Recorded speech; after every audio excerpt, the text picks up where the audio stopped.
I'm Candida Moss, Professor of New Testament and Early Christianity at the University of Notre Dame. Today, Christians from all denominations remain deeply invested in the myth that for the first 3 centuries of its existence, the early church was the victim of relentless persecution.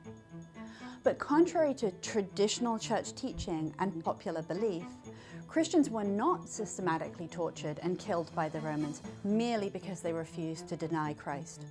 Rather, these stories were exaggerated, revised and forged, often centuries later, and the history of the church was reshaped in order to combat heresy, to inspire and educate the faithful, and to fund churches. In addition to getting the history right, the goal of my book is to expose the dangerous legacy that these misunderstandings about Christian martyrdom have had for us today. The rhetoric of martyrdom and persecution persists, especially in the language of the religious and political right.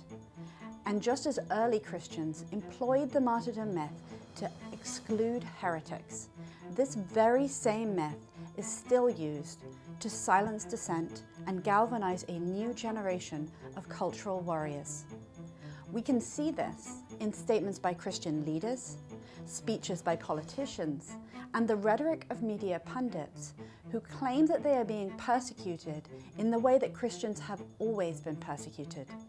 The idea that Christians are, by their very nature, persecuted is grounded in an inaccurate history of the early church.